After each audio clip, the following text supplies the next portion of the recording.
In this video, we will create an authentication system using Kotlin and the Spring Boot framework. Before starting the app, I would like to remind you that this video can be combined with other videos.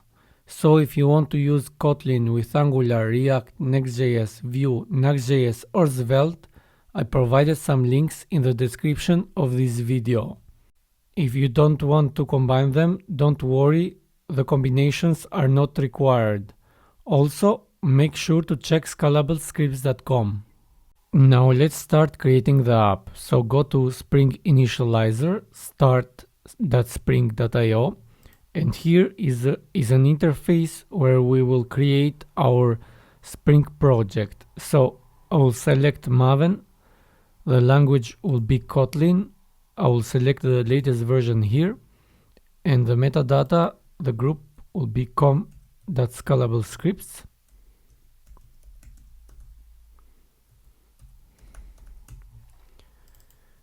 The name will be Authentication tutorial. I will select jar here and I will select the latest version of Java. For the dependencies, we will add some dependencies. So we need to add here the Spring Web. We will add the JPA, sorry. We will add the Spring Security and also MySQL. So we need to connect with MySQL and we need these 4 packages. Now everything is ready. Click Generate and it will download our project. Now I will unzip it and open it with my IDE, which is IntelliJ IDEA Ultimate. There is a free version, so this is the paid version, so you can check it out. I open the project with my IDE and this is the project that we generated. I'll make some changes. I will remove the test folder because we don't need it. I'll remove also the static and templates folder because we don't need it. And that's it for the moment. Let's try to run this app. So click run application. So if you have this problem, go to File, Project Structure, and in the modules select Kotlin and pick JVM 14 here. And let's run it again with Control R. And now the project is running. So it's not running actually because we have a problem.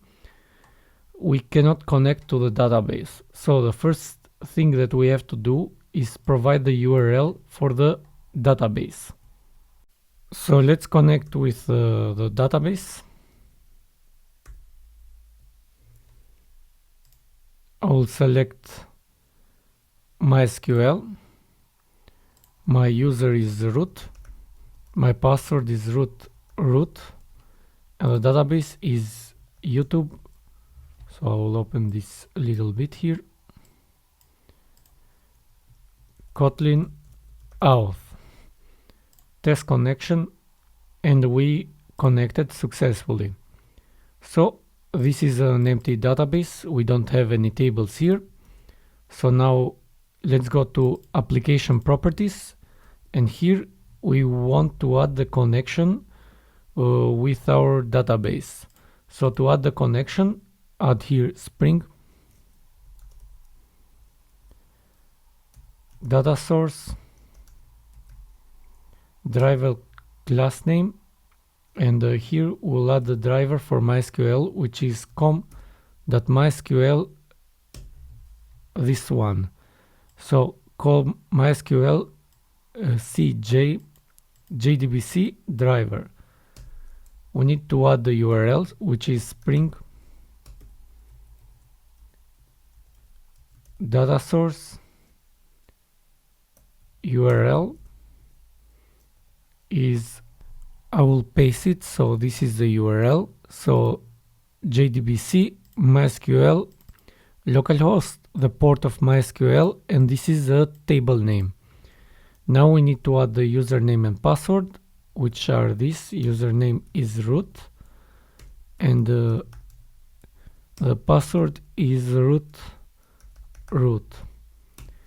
We need to add some other options also. So Spring JPA generate DDL to true, so this will auto create our data, and Spring show SQL to true, so this will show the SQL that we are using in the console.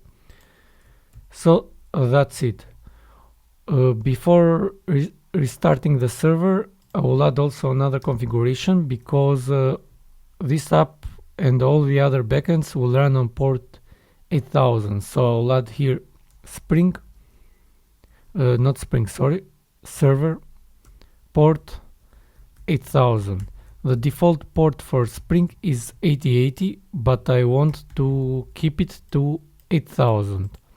So these are all the configurations that we need. Let's restart the server using Control R, and the server is successfully running, as we can see, and we are also listening to port 8000. So we connected with the database. Now if we go to localhost port 8000,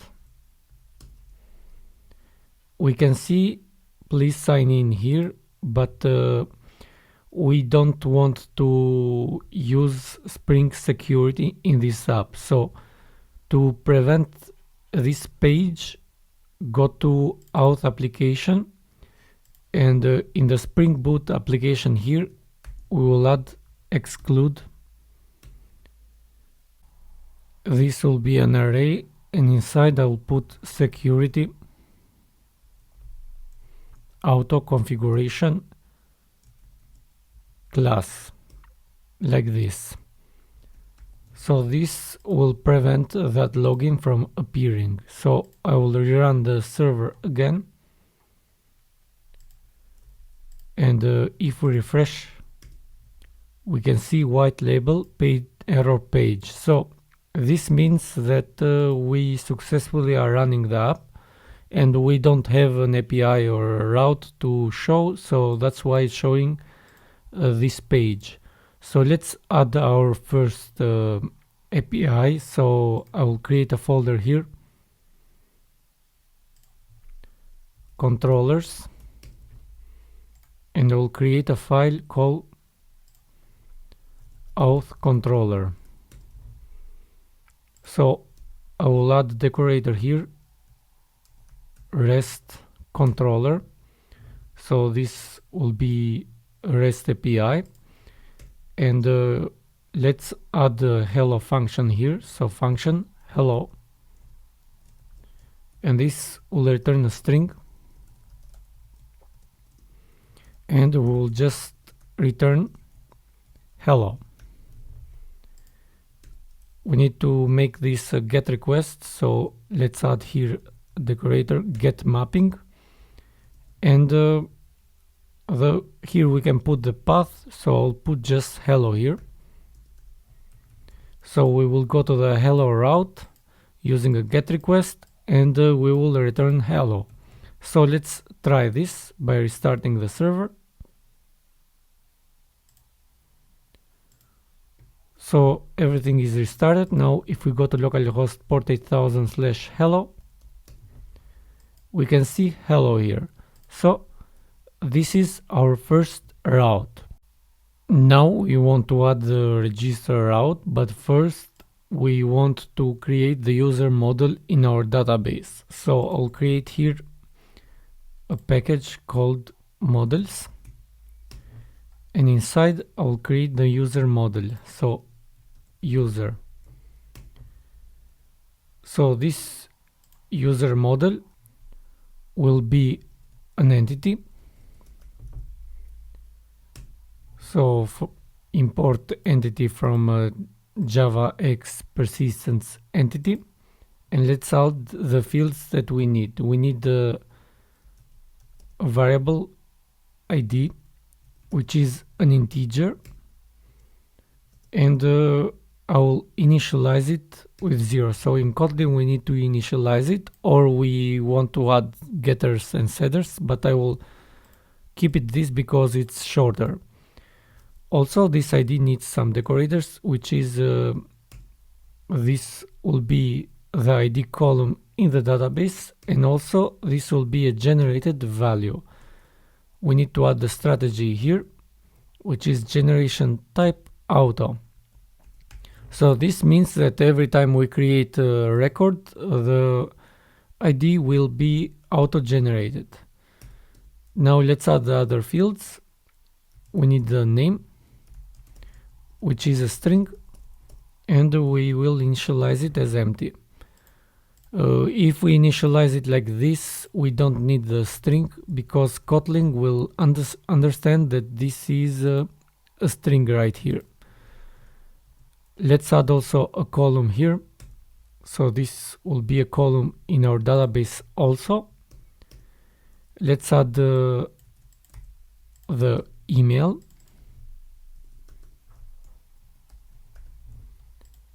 This will be also a column.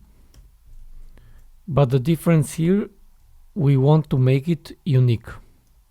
So we can add a property here that the email is unique. So this in our database will store it as a unique index. And the last one is the password.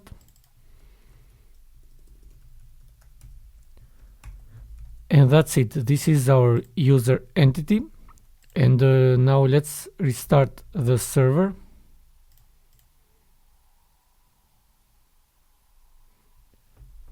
So this won't do anything because we haven't added the repository. So let's create the repositories. And inside I'll create an interface called user repository. And this is an interface.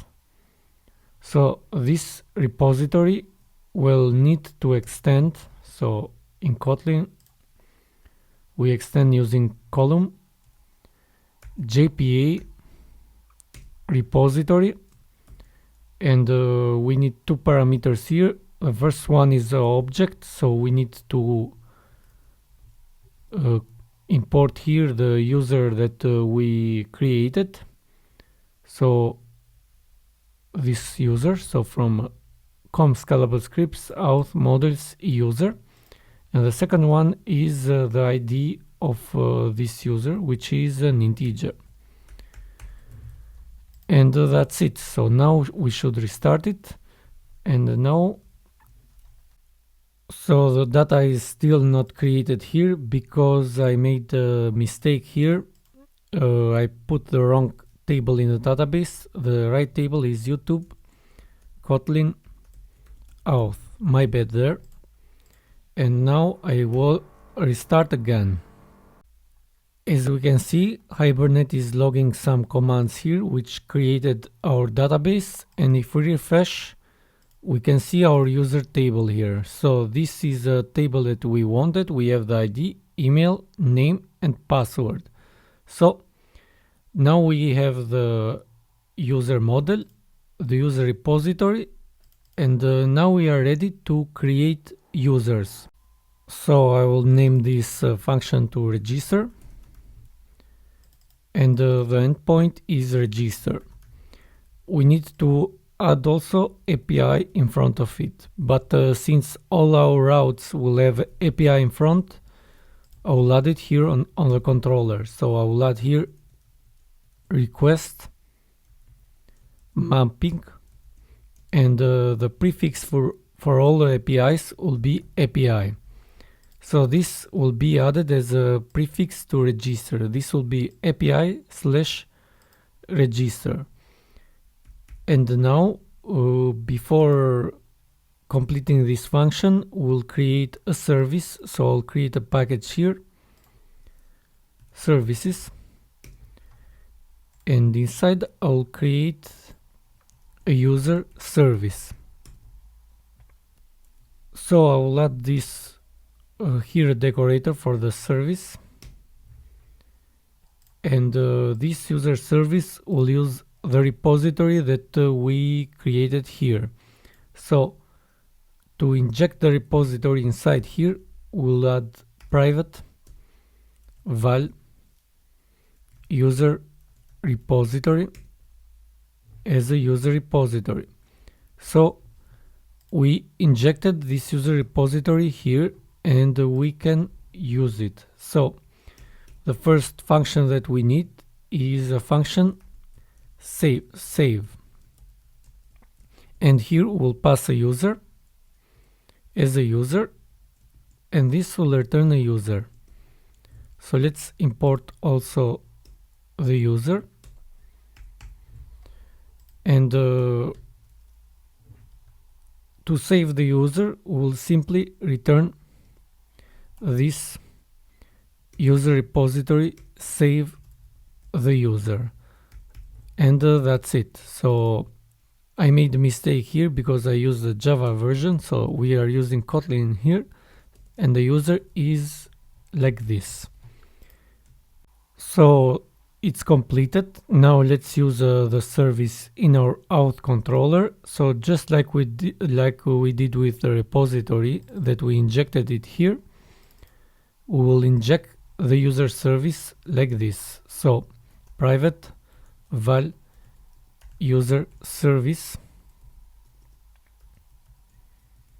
as a user service.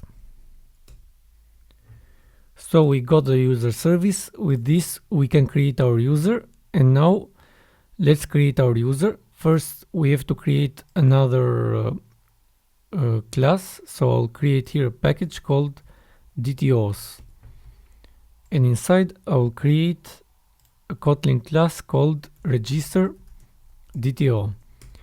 DTO stands for data transfer objects, and for our case we will pass here the DTO. So every request that we send, so the request will send a name, email, and a password, and the register DTO will have those values, which are the value is the name.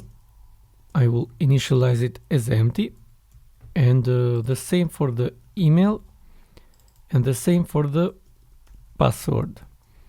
So this is the DTO that we will send, and here we'll send the request body like this, body, and the body will be the type of register DTO. So this register DTO will have all the data that we need to create the user. So let's create the user is equal to user.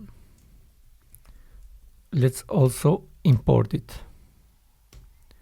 So val user is equal to user. User dot name is equal to body dot name.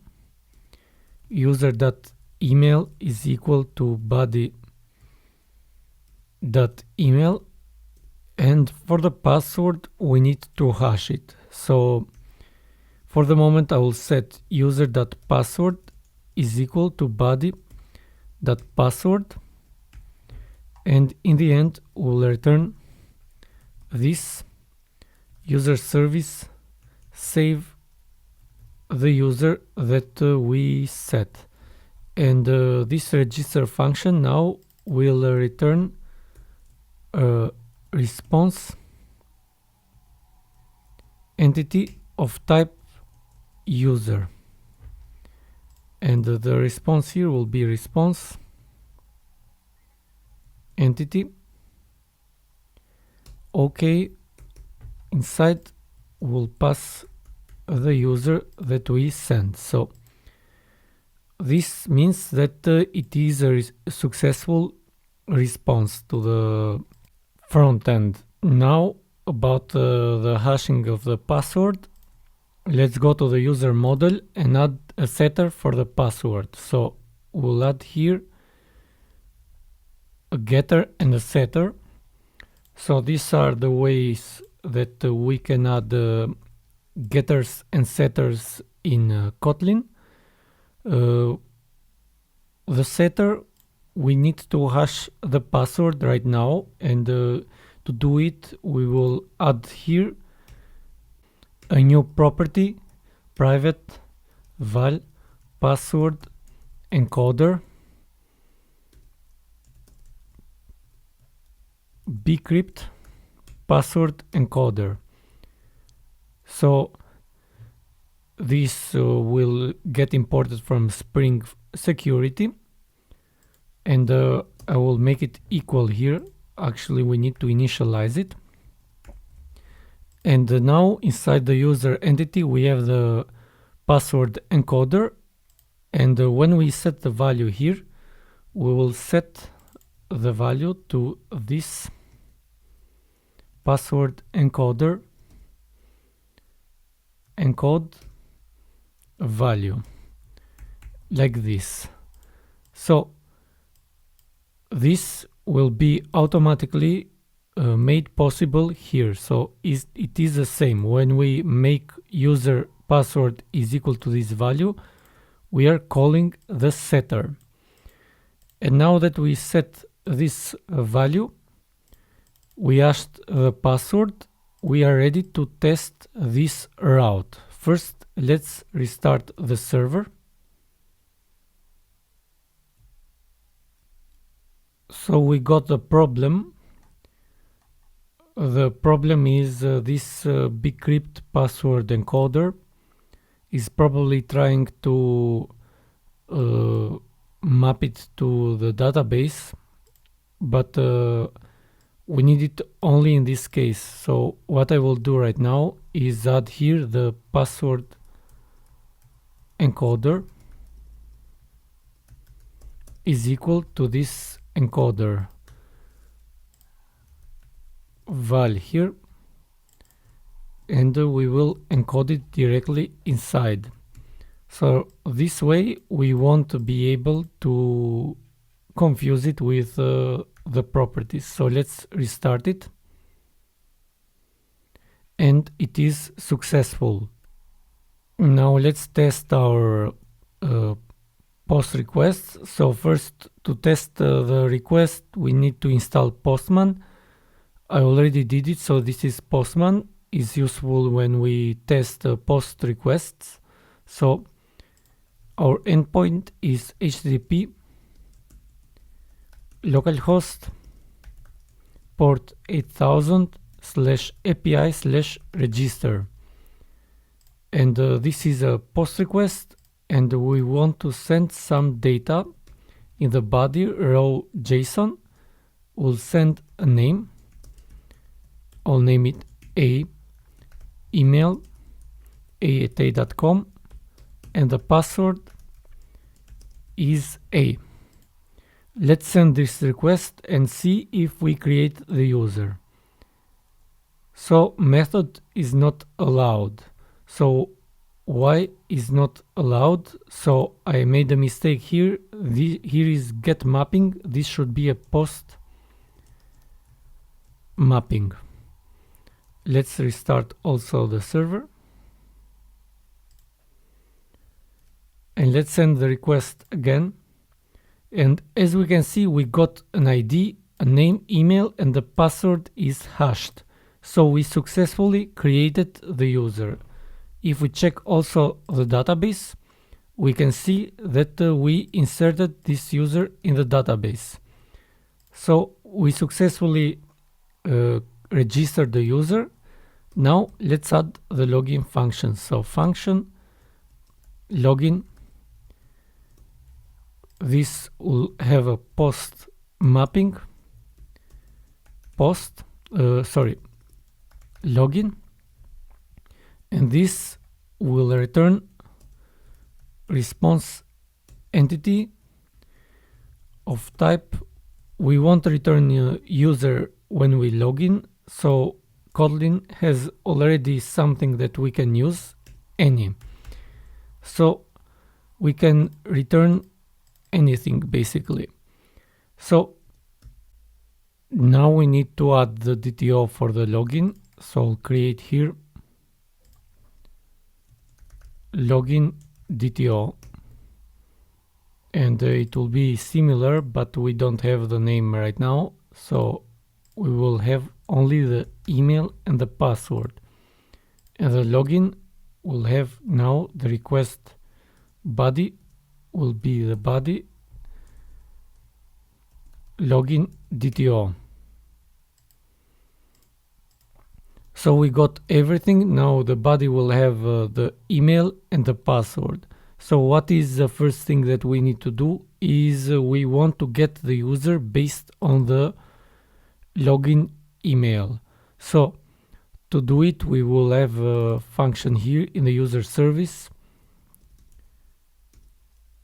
which is find by email, and we'll pass here the email as a string, and we will return a user. We'll call this user repository find by email, but we don't actually have this field.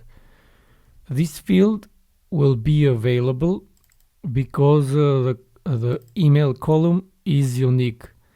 If we have a column which is unique, we can go to the user repository interface, and here we can add a new function which is find by email. This will have an email as a string, and this will return a user.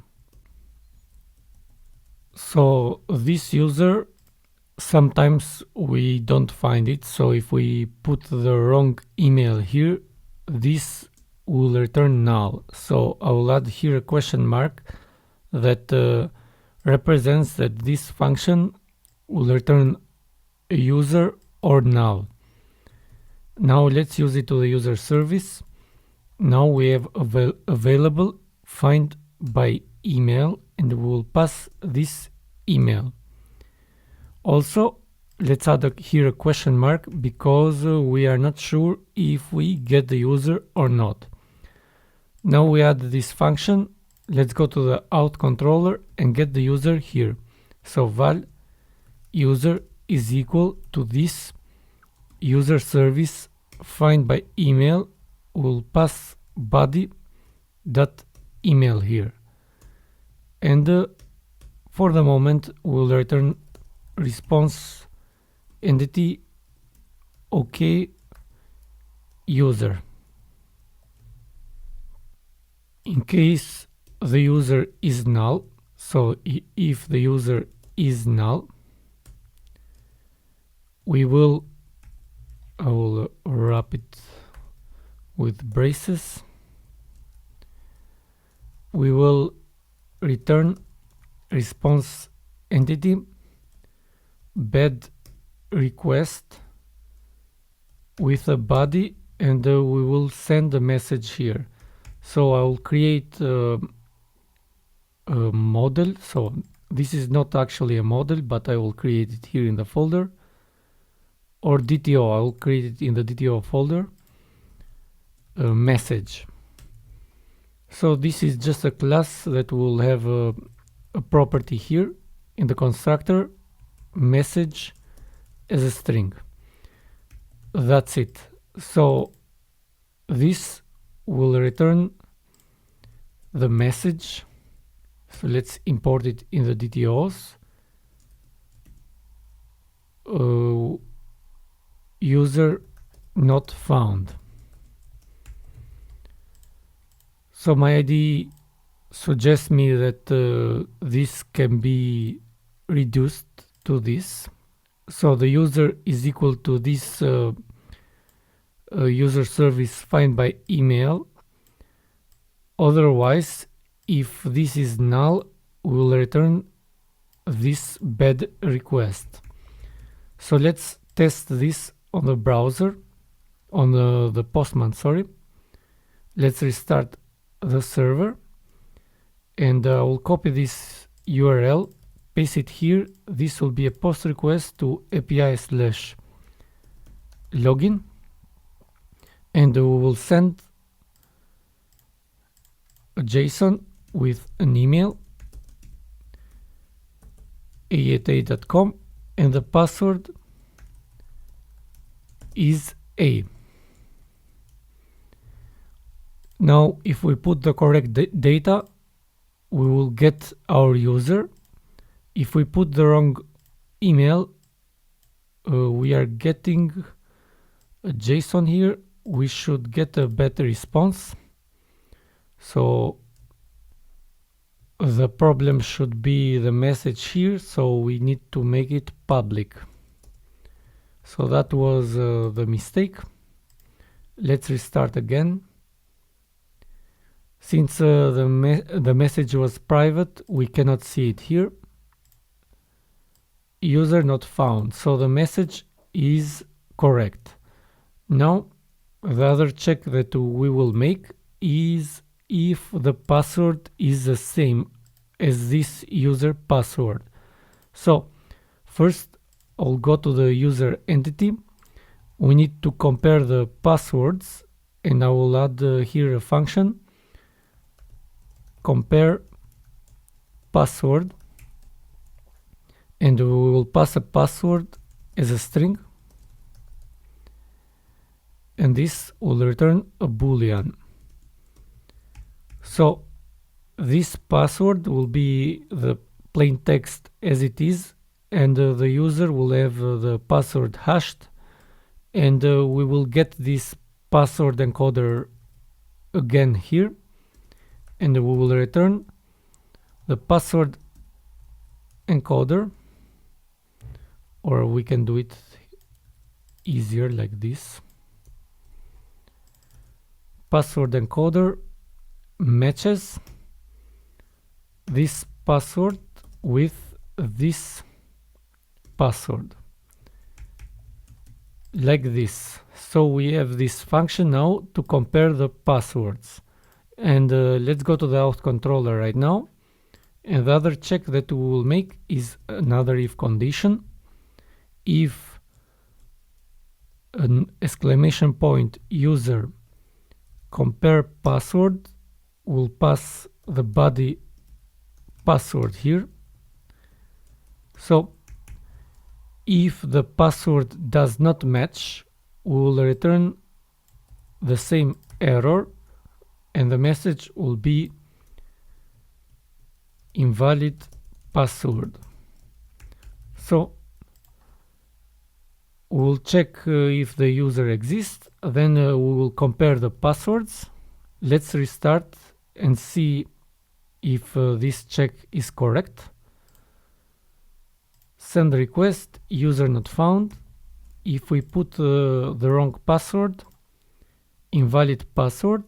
If we put the right password, then we get the user. So the validations are successful. Now it's time to generate a JWT.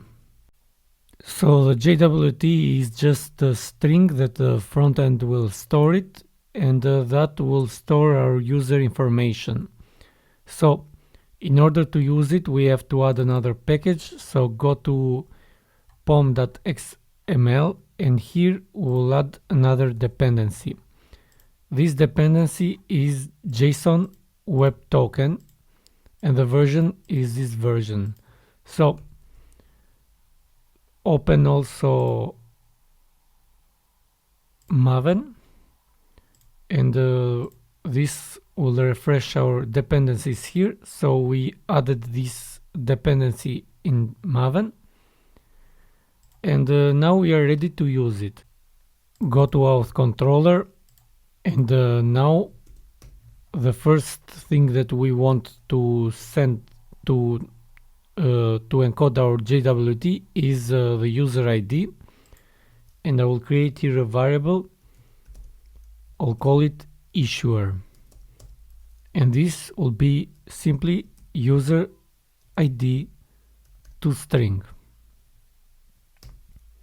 So this is the value that we want to encode, and now let's create the JWT. So val JWT is equal to JWTs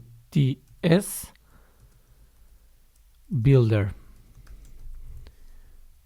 Let's import this. So import IO JSON Web Token JWTs. So we got the builder, and with this builder we want to set the issuer, and the issuer is the issuer that we created. We want to set the expiration date, and this will be a date. The date, so we want to set the expiration, which is system current time in milliseconds, and we want to add 60 times 24, and this is in milliseconds, so I have to multiply it with 1000. So this is simply 1 day. It is in milliseconds, so 1000 milliseconds is 1 second, so 60 seconds is 1 minute, and 24 hours. So we set the expiration for 1 day, and the last thing is sign with. We need the signing algorithm, so I'll put here the signature algorithm, this one, and we need a secret key as a string, so I'll just put a secret. This should be stored somewhere safe, but I will keep it simple, and we want to make it as a compact, so this will wrap everything and generate a string. So let's see this value, and let's restart the server. And not sure why this error keeps happening.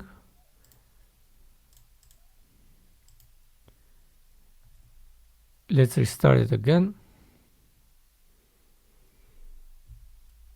And now we are at the login. Let's send a request, and we got an error here.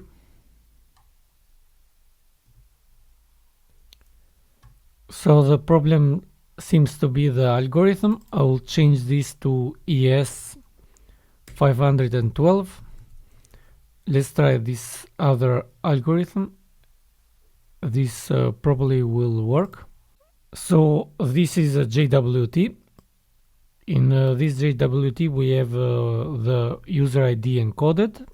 So we want to return this to the front end. So we don't return it like this. We will return it via cookies because it's more secure that way. So let's create a cookie. I'll create a cookie which is equal to cookie. We need to import it from JavaX servlet HTTP, and the name of this cookie will be JWT, and the value will be the JWT that we created here. Also make sure to add the cookie is HTTP only to true. So this is really important because when we return, when we send the cookie, if it is HTTP only, the frontend cannot access this cookie. So this cookie will be used only to send it to the backend, where the backend will validate it. So make sure to add this check. It's really important. Let's change this to val. And we want to send it to the response, so we'll add here response is a type of HTTP servlet response, and the response here will add the cookie that we just created. And now we don't need to return the JWT here. We'll return a message success.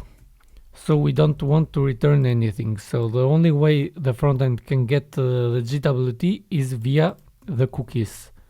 So let's restart first the server. And this time we don't have any cookie right now. And when we send the request, we'll get a cookie here.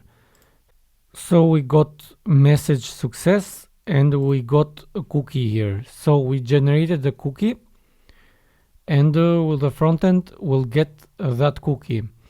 Also, we are not finished yet, because the frontend won't get this cookie unless we add something else. So we need to add the course configuration to the app. So right now I'll create a new file here, and I will call it web config. So this file, I'll move it, so I'll remove it and I will add it here. So web config. So why we created this file is because if we use the frontend, we will have course problems, and we need this to prevent the course problems and also to add credentials. So I will explain that after I add. So this web config will extend from web MVC configurer. So we need to import from this package, and this we need to override. There is a function add course mappings. So we need to override this function. So what do we want to override? So we will add the registry, add mappings, and the path pattern is slash with 2 stars. This means that every route that we have, it will match this path, and the allowed origins will be HTTP localhost port 3000. This is for React. 8080 is for Vue.js, and 4200 is for Angular. So we need this because if we use the frontend for these APIs that we created, the browser will prevent that from happening, because they have different ports. So we are using port 8000, but the frontend is using different ports, and the request won't happen. So to make that possible, we have to add this to communicate the frontend with the backend. And also we need allow credentials to true. So this is also super important, because we are adding a cookie here. So in order for the frontend to get the cookie, we have to add this. So allow credentials to true. So with this, we added the necessary configurations, but to apply it for every route, we have to add here at configuration. We need to import Spring Framework context annotation configuration, and we need to enable web MVC. So this means that now this is applied to every other controller, and this will work fine. Now we won't be able to see it here on Postman. So right now everything will work just the same, but in case you will use another front-end app using this one, these are super important. So we finished with the login, and now let's get the authenticated user. So function here, user, we want to get the authenticated user. This will return a response entity of user. So this is a get request. So add here get mapping user, and to get the authenticated user we have to get first the cookie. So to get the cookie is really simple. We add here at cookie value, we want to get the JWT, and this value will be the JWT of type string. I will add a question mark here because in some cases the JWT won't be provided. So in case the JWT is null,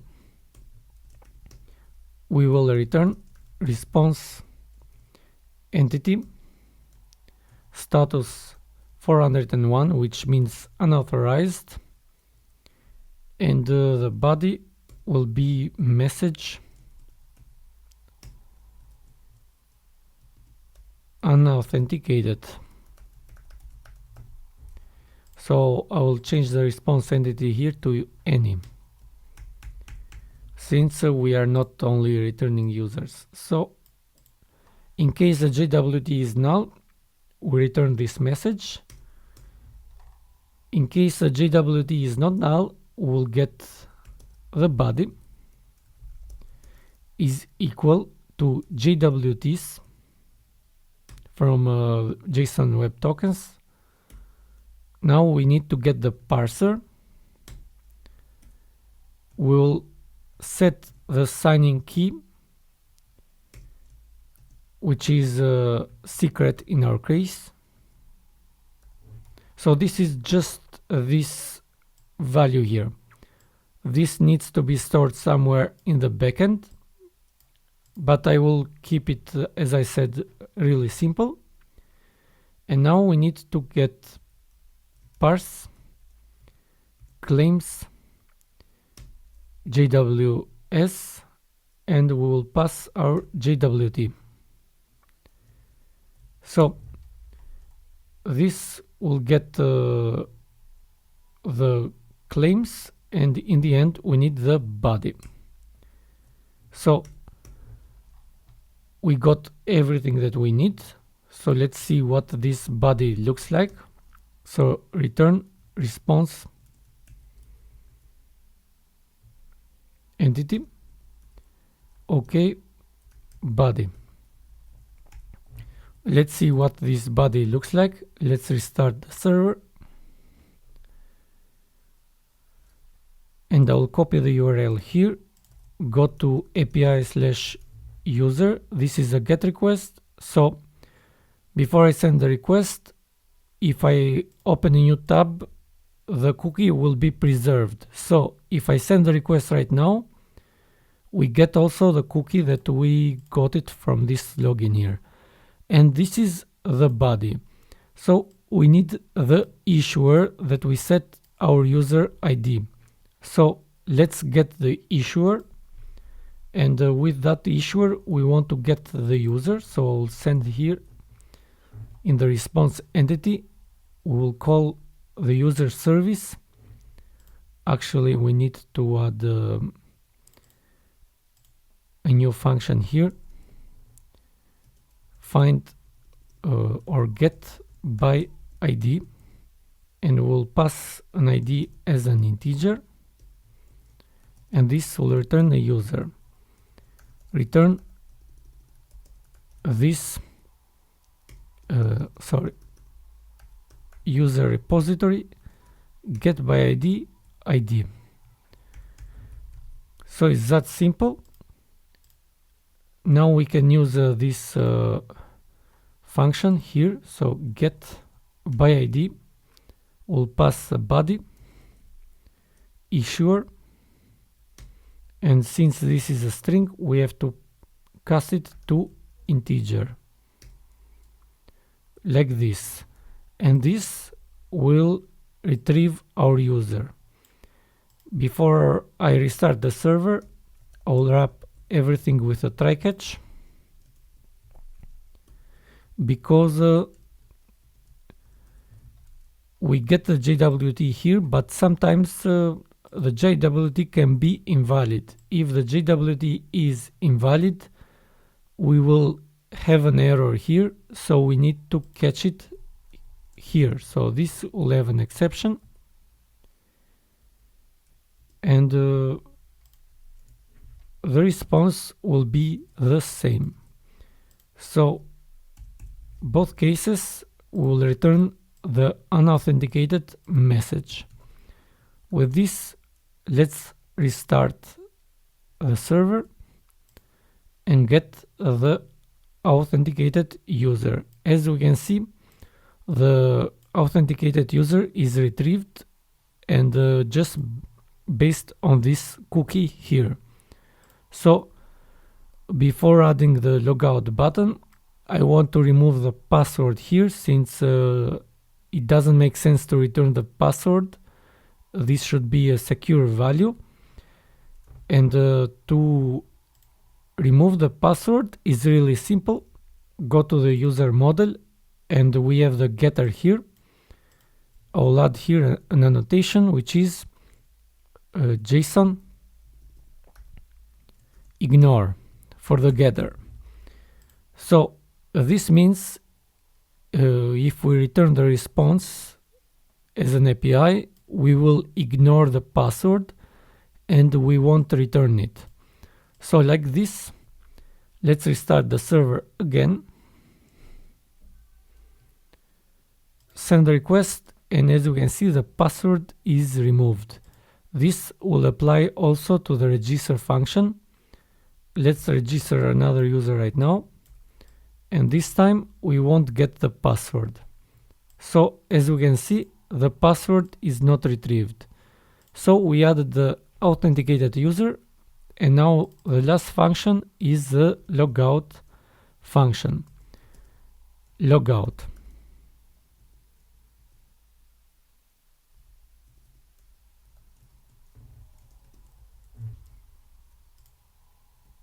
This will be a post request, so post mapping to logout, and this will return a response entity of any. So we want to add here also the response, since we will set a cookie.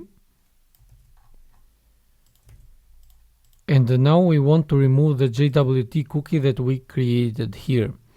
So to remove it, we will do actually the opposite. And to remove a cookie, we have to create another cookie with the same name, so cookie